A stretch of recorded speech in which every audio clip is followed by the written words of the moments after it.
digital platforms.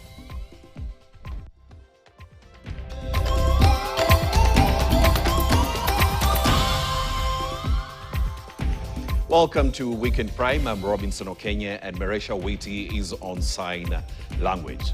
Now, let's start by looking at yesterday's health cooperation agreement signed between Kenya and the United States. And it is now emerging that the deal gives the United States agencies and companies unprecedented access to Kenyan health data.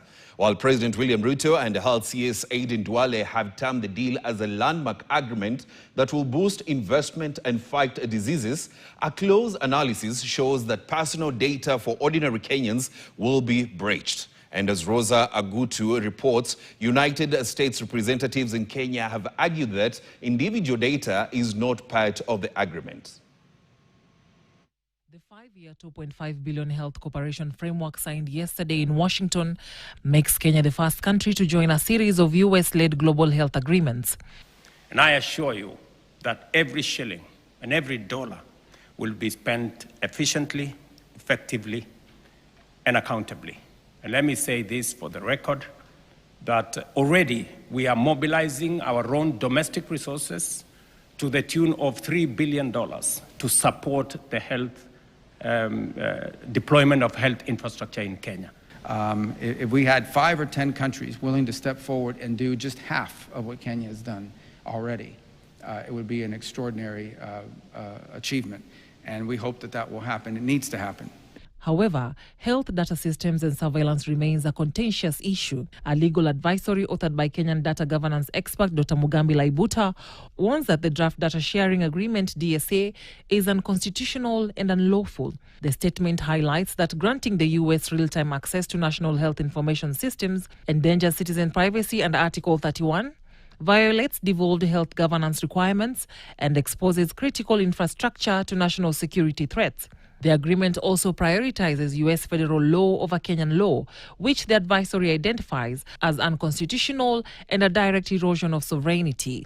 Unfortunately, there's some misperceptions and misinformation about a data sharing agreement.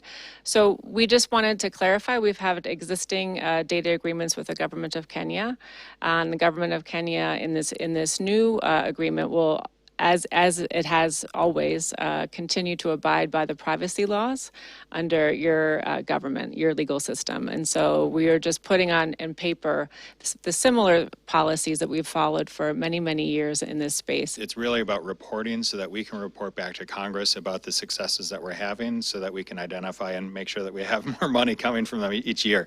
And so it's really about those successes. And again, it's not about identifiable information. It's really about what the aggregate data is and how we're working with the government to have those successes. The Health Ministry says the benefits to Kenya are strengthened national health sovereignty, sustainable domestic financing, integrated digital health and surveillance systems, economic and diplomatic dividend, boost to workforce and supply chain systems, strengthened KEMSA, the National Laboratory Network, and absorption of frontline health workers. A statement by the U.S. Embassy in Nairobi states the U.S. government intends to provide up to $1.6 billion over 5 years to support priority health programs, continue collaboration with Kenya on HIV/AIDS, TB, malaria, maternal and child health, disease surveillance and outbreak response, support digital health, EMR expansion and improve data systems, continue technical assistance and partnership across national and county levels.